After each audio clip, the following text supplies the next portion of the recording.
Closed captioning for the Casey Malone Show is sponsored by Hunter Stevens Land Title Agency. Integrity, service, and commitment you can trust.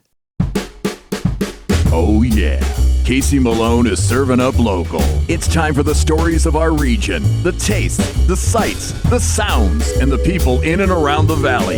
Get ready for some local flavor on the Casey Malone Show.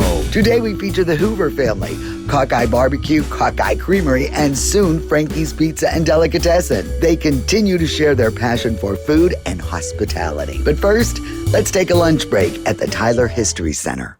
On the third Thursday of each month, the Mahoning Valley Historical Society hosts Bites and Bits at the Tyler.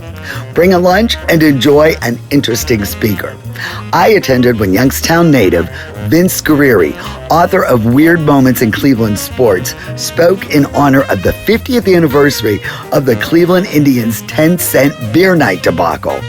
Vince discussed the date, which will live in infamy. I think that will be the context by the way we dive into the 10-cent beer night riot. So I give you Vince Guerrieri.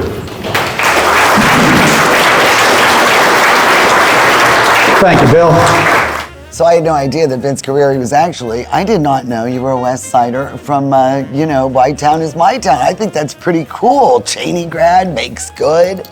And why the fascination with sports? Have you always been drawn to the oddball stories? And that's part of it too. I think I was about 12 or 13 years old when I realized that I was never going to be a baseball player, but I realized that I could probably write about it. And I have, and that's kind of spun me off into the direction I've gone on. And I am attracted to those strange, unusual type stories that, the things I told somebody once that my beat as a reporter is the stories that make people say, I had no idea that happened. This is but one of the stories in Weird Moments in Cleveland Sports. It is my most recent book. It is also the longest book that I have ever written. It is, I guess it's what you would call a target-rich environment. When you started your talk today, you said how many people were there, and it's like Woodstock. Well, that's what John Adams said. He was the guy with the drum for years and years at the ball games. But he said over the years, 720,000 people have told me they were at 10-cent beer night. How many people here were at 10-cent beer night? How many people claim they were at 10-cent beer night and figure everybody else was drunk, so they won't remember? Okay. Well, I asked that because one of the people I talked to for this Cleveland Magazine feature was John Adams, who is, of course, the guy with the drum and the bleachers at Cleveland Stadium and then at Jacobs Field and then at Progressive Field. But he was there. He had started bringing the drum the preceding August, 1973, and he brought it there for years and years and years. And one of the things he told me is that 720,000 people have told him that they were at 10-cent beer night. And the funny part is also, it was still 18 drinking age. Yes. So and it was 3-2 beer. Right, and 3-2, and I don't even know if that really made a big difference back then. Where do you find all your stories? Do you consume all kind of local newspapers? Is that where you find a lot of these stories? I do a certain amount of freelance writing. I do a lot of it is features.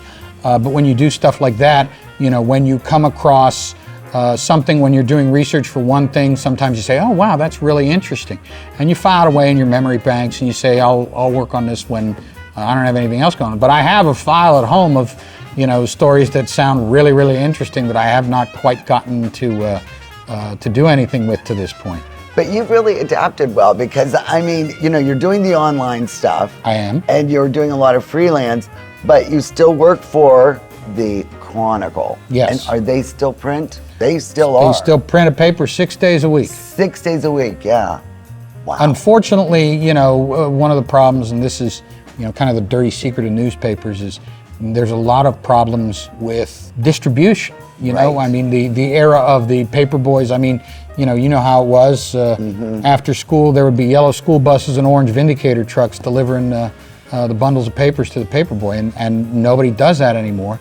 And so what a lot of newspapers are doing is they're actually going to mail delivery. You can actually, if you get it to the post office early enough, it'll go out with that day's mail. And we are able to do that. And the problem is that obviously there's no mail service on Sundays. Yes.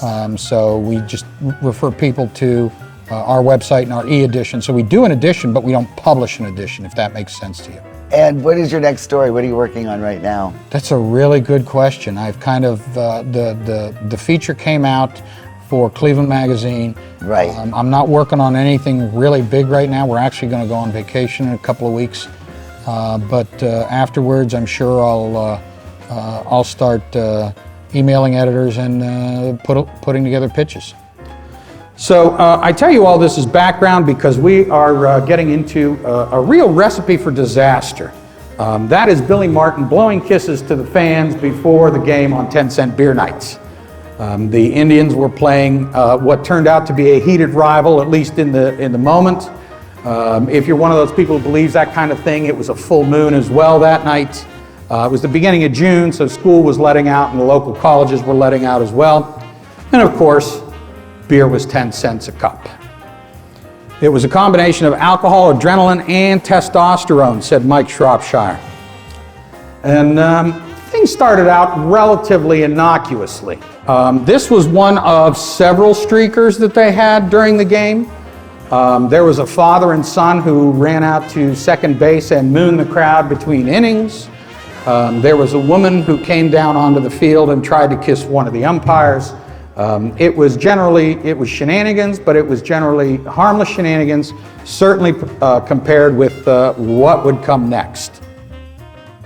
Take off with the Casey Malone Show. Woo-hoo!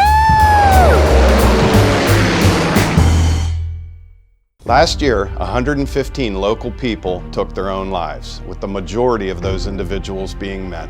You can help someone who is feeling suicidal by listening without judging them. Understand that it's okay to not be okay. It's okay to ask for help. If you think that life is better without you, or that you can't go on one more day, please give yourself more time, because life is better with you in it. If you or somebody you know is struggling, call or text 988 today. We are getting close. SCABA Camp is almost here. A year-round destination for adults with disabilities and their families to get away, close to home. Accessible to all, with no barriers. Donate now to GABA Camp. Help others to enjoy this unique recreational destination for adults with disabilities and their families to enjoy an accessible camping experience. Donate to GABA Camp. Giving is living. Locally owned, Hurricane Health and Wellness will help you weather the storm of your weight loss struggles. Safe and discreet, our experienced telemed team will prescribe the proper weight loss medication. Powerful weight loss solutions. Hurricane Health and Wellness. For over 75 years, Kamara Jewelers has been the destination for quality jewelry. Our collection has a piece for everyone, in every occasion. Whether you're starting a new chapter, celebrating a milestone, or showing appreciation for the special people in your life, you can find a piece that reflects your love. At Kamara, we're about timelessness. Our jewelry isn't just for special occasions, it's for everyday moments that deserve a touch of elegance. Get real, get Kamara. Rulli Brothers has a great choice of quality cheeses. We use our relationship with Old World Houses to specially select the product and then have it custom cut and packaged by our own local artisans. At Rulli Brothers Market, our family is in the store.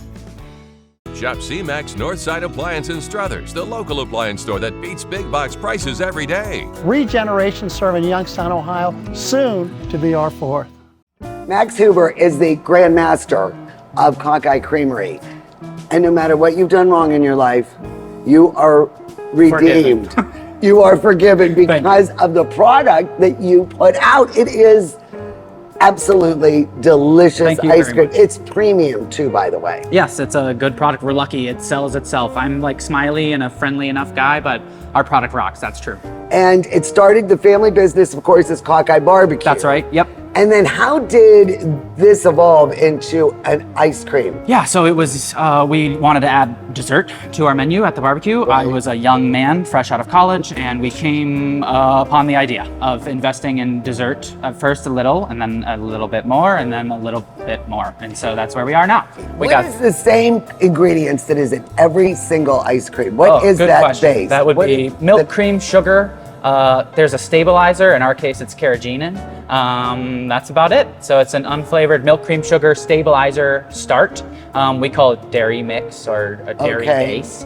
And then it's from there you're adding sugars or the different powders. flavors. Yes, there's so many bases, we might call them, to start your ice cream base. And then you run it through a batch freezer like behind us. And then when it comes out, you can stir in variegates and sauces and chunks of stuff. And we're going to get to witness. Yes, we're making now, ice cream this today. is one of your most popular flavors. Yeah, this is it not? For sure in the top 3, I would say, bestsellers. Yeah, no doubt. It's called Peanut peanut butter butter pie. That's it. So we start with peanut butter, we add our milk, cream, sugar stabilizer, and then we blend that together just to kind of distribute. So that will go in. Yeah, this will all go in. To the whole machine. Yep, peanut butter, it's got a little bit of peanut butter flavor, there's peanut oil, and that's what is really And bringing how much out. are we going to make out of this batch? So it'll be 9 gallons finished goods, 9 gallons. Not 3 of the 3-gallon containers. Okay, so we're just taking this dairy mix, we're gonna add it to our milk, cream, sugar here. It's kind of a... So this is the 14%. Yeah, if you watch it run in there, it's very creamy, it's very thick. It's kind of actually hard to get off stuff if you make a big spill. It doesn't clean up like regular milk does. It's a very sweet, I would say, and thick milk concoction that we start every batch with. Do Ben and Jerry's really have their own cows? They probably have their own cows, but the ice cream that's being made isn't I know, from I those don't think cows. it- Yes. I don't think it's They would nearly- need so much milk, it's unbelievable. Exactly. Yes. Exactly. It's not in your category at all. Exactly. So this is gonna make a little noise here, but All we're right. gonna, this is just an immersion blender and it helps us to... That's the biggest one I've ever seen. Oh, it's a beast. It doesn't have to be perfect because I'm gonna add milk again. All of our recipes are masked out and weighed out, so we've measured out all of the ingredients and Right. already done our due diligence. I just like to get this out of the zone. So I'm gonna add this into our batch freezer, which has already been kind of in use for the day. So this will be your last batch today? Yes, this will be the last one today. If you're eating this ice cream, Hand-labeled. our hands touched it, and we made it in this exact In a way. good way. Yes, yes. We're very proud to be a small batch, and I still think producing 9 gallons at a time, it counts as small batch. It all comes out of the same machine there.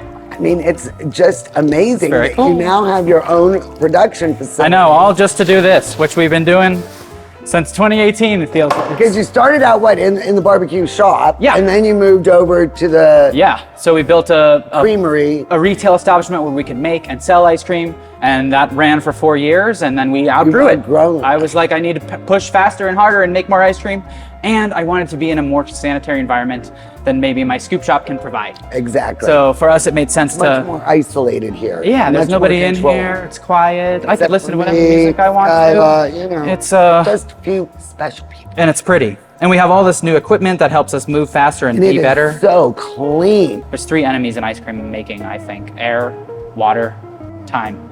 So those 3 things are the factors that you're fighting against all the So time. how long would it take for this to degrade where it's not good? Like if you kept it in your freezer, or if I bought Okay, it, so- or you wanted to sell it. That occurs, I would say that mostly lands on freezer burn, which is a physical thing that happens when water vapor freezes onto your frozen product. So let's say you take a pint out of the freezer and eat half of it watching the Super Bowl. Put the Right. lid right back on and throw it back in. The spit from your mouth, the water vapor that entered that system before you put the lid back on, all that water freezes right back down to ice crystals. And that's when you get That's the what fur. that's what freezer burn is, yes. So a way to prevent freezer burn, even in your house. Eat the whole pint. In about 5 minutes, I'm gonna add these to the drum, which is gonna distribute the chips throughout the ice cream. Okay. That'll be very near to the time where I'm gonna wanna take it out. So the goal will be just add these, get them Is distributed. that a milk or a bitter chocolate? It's a dark chocolate, actually. Dark, I love the dark. It's very good blend. They call it a low melt. Okay. So like when it gets in your mouth, it actually like melts rather than you have to chew it. It's food science again, but you want a low melt chocolate in an ice cream. That's interesting. So we're adding these in now. It's been 5 minutes. All right. Just give her a coax. Get down in there. Okay.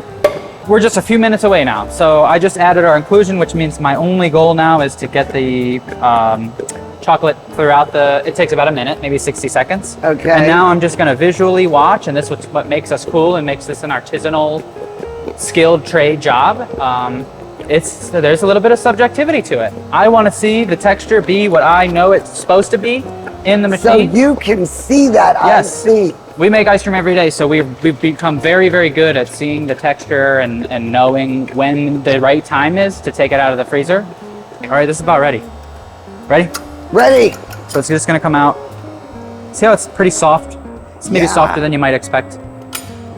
We need it to be that soft because we're gonna add stuff to it. So we're just gonna put some of that in there. We'll come back and add some swirls ourselves. This is a graham cracker kind of variegation. Brown sugar, graham cracker, a little bit of stabilizer again. And this is, again, a marshmallow streak. Oh, and we gotta try some, of course, right? Let's try some. Just make sure we're not poisoning anybody. Okay. Who has the job to be the quality control person? That's my job. I want that job. Good old peanut butter pie, very rich. So perfect. Like all peanut butter, all in your face.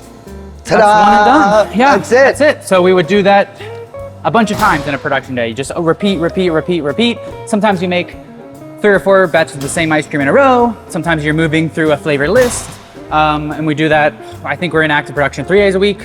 And then the other days are helping. And you got delivery and you got, I mean, you really have, how many retail locations do you think you're in right now? We own and operate one scoop shop, and that's on Parkman Road. And then we have, I think the newest count is about 29 or 30. Yeah, but we're in season now. We're very much in it. It's May. I won't say the date, but it's early May, and it's kicking. It's cooking up for sure. I can feel it, which is good. We need it. The company needs it. Everybody's ready. I'm ready. The Casey Malone Show will be right back with more local flavor.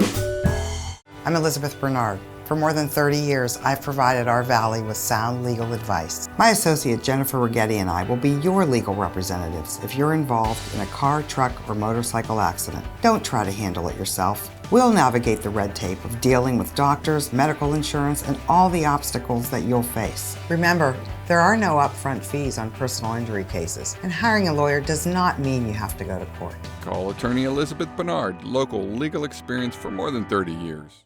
Rulli Brothers is way ahead of the competition. Check out Rulli Spice World, where you can buy bulk herbs and spices, plus candies, nuts, and fillings for pennies on the dollar. At Rulli Brothers Market, our family is in the store. Hey Todd, what brings you in today? It's time to propose. All of our friends are getting married. She wants to get married. I love her more than anything in the world, and I can't live without her. Well, you've come to the right place. We have the biggest selection, the best brands, and the most competitive pricing in the area. And what about like a used discount? Get real, get Kamara.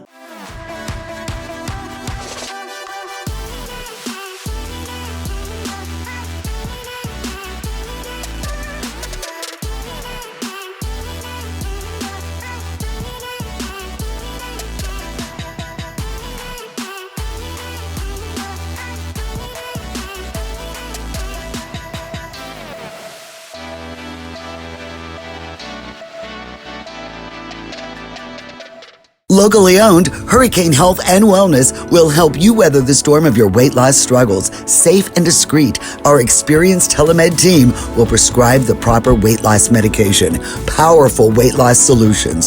Hurricane Health and Wellness. Locally sourced is good, whether it's ingredients or a bank, and that's why my bank is Farmers National Bank. Since 1887, Farmers has remained rock solid through every economic condition. Having a bank with a history of safety, soundness, and conservative management is a must. It all boils down to this. You need a bank that will help you reach your goals. I do too, and Farmers is mine.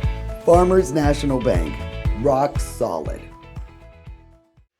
Another member of the Hoover dynasty is Max's brother, Ben. And Ben, you classically trained at CIA. Yeah. All the fancy stuff. But this was your first job. Yeah, so we opened this business in 2015. I was still in high school.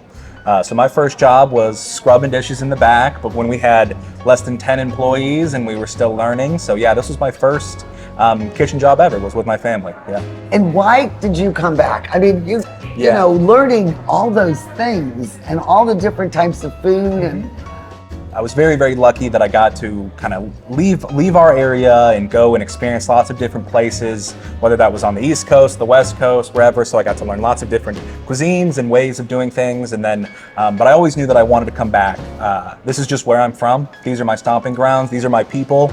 I've been lucky. I've got to work in half a dozen different states across the country, and I just feel like I can communicate with our people. This is my community. This is where I'm from. And you said this is more of a hybrid. Yeah. Because I thought it was more straight Kansas City. So a little bit, there's a little bit here and there, and that's what's so cool about barbecue is it's so regional and things change from state to state, and there's really no right answer. So what we tried to do was to learn the right ways to do things, the right ways we thought, which might be a Kansas City style rib, but a Texas style brisket, you know, something like that, or an Alabama style chicken. And then you bring all those things together, you put them on the same menu. So we're definitely not purists. We don't say it has to be this way, this way, this way. We try to find the way that our customer likes things to be and then try to lean into that. So it's like Texas brisket, St. Louis style ribs. Texas makes the best brisket. That's the first time I ever had it. You know, do you think that's what they excel at? Because they do the beef stew, which is kind of... That's pretty inflammatory. I don't know if I'm going to hard commit. That's okay. I think everybody's brisket is good. Right, okay. That's what I think. I think yours is better, right? I don't know. Don't you think? We That's something to master. People keep eating it, so Brisket's that's all tough. I know. Frankie's. Yes. Yeah. And you were going to do Pizza Deli. Yes. So Frankie's Pizza and Delicatessen will hopefully be opening early September this fall. Okay. You know, growing up in this area where you know I think there's a million different right ways to do it. There's a million different ways to do it. But I grew up on sheet pan pizza. You know, we're just trying to feed the family on a Friday night. You know, you order a sheet pan pizza. And it's a little bit like a focaccia style dough, square, a little bit taller, but very light, very crispy, very reminiscent of what everybody around here grew up on. I said, well, okay, if there's a New York style Sicilian and here's the sheet pan pizzas I grew up in the Valley, okay, there's a hybrid there in between that kind of brings the best of both worlds. So we like to make food that people like to eat, you know what I mean? Keep it simple. It's barbecue, ice cream, pizza. We don't need anything other than what people are used to getting. So keep it simple, you know, make fun food. We're gonna be looking to expand our creamery brand some more. I'm sure my brother spoke about that extensively, but hopefully more scoop shops here in the future. And then we always talk, we have usually 1.5 projects in the hopper. Right. So for a while it was build the ice cream plant, and then we have the pizza shop sort of on the back burner, and now pizza shop's the front of our brain, and then we'll probably put something else I'm going to think about that. I have to see put on what's my next. thinking cap what we need. Sauerkraut, German. Well, the big daddy of this tribe of Hoovers that are taking over the west side of Warren is Eric, and it's so cool that I happen to be here, you know, for the 9th anniversary time. 9 years since you opened this place. Yeah. Barbecue heaven. Of all the things, because you also, you know, you went to Johnson Wales. I did. Classically trained. Yeah. And then why barbecue? Why is that your calling? Well, I was in school and I learned all these classic fundamentals. I didn't feel connected to what I was doing. Imagine a violinist who learns a classical piece of music and plays it to perfection, but they don't feel that they feel it. Isn't really in it, yeah. And so I kind of discovered American barbecue down south. It wasn't part of my childhood growing up. So what is the clothesline? And when you go on your site... Oh, you want to know about the clothesline. Okay. We have specials that come and go, and sometimes it's like, you know, I stopped somewhere on the way in. Maybe I stopped at Star Pacey's over there, and I was like, you know what? They've got, you know, chayote in stock. I'm going to make a special with that, or fresh tomatoes, or whatever it is. And I'll come in and we'll kick it around in the morning. We'll make something. Sometimes it's enough for 25 people. Sometimes it's enough for 250 people. And we created this sort of like ever-rotating clothesline. Seasonal, and it's just really like your clothesline on the farm. Like it doesn't go up for 2 weeks. When it's dry and we're not selling it anymore, it comes down and we put up the next thing. Right. So it's an opportunity for our kitchen staff to both get experience with new ingredients. Yes. And so when these clotheslines, don't sleep on them when you come in, Make because sure you try they're them. very unique and they're very good. I'm very proud of them. What does it take to be a pit master? Is there like a test you take? Anymore, it doesn't take a lot. I think you can get it from the just same. call yourself Yeah, one? I also have a degree in HVAC and from Sally Struthers, so you can get a pit master And degree. you're a minister, you can marry anybody. Pretty much, now. yeah. A pit master, I think, should understand how to cook pretty much all the proteins and sides for a traditional American barbecue. Being consistent in your product, we're obviously consistent. We're still open after 9 years, thank goodness. Really? So I feel honored that I'm here people for keep the giving me night. money, they keep eating. And I'm very thankful. So it's consistent. At what level of consistency, I don't know. I'd like to think it's better than average, I hope. But it's up to us to make sure that each customer is satisfied. Right. What is the element you must have for barbecue?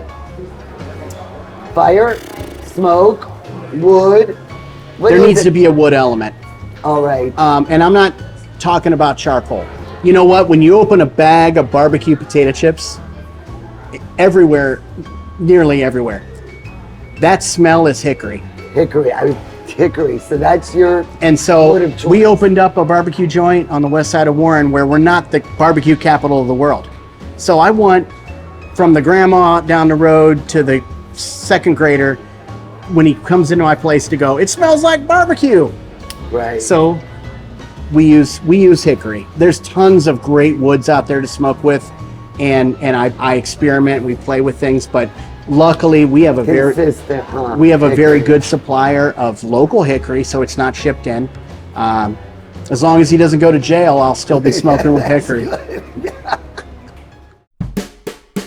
For more information regarding any content from our show, please visit our website, CaseyMaloneShow.com. Your comments and ideas are appreciated.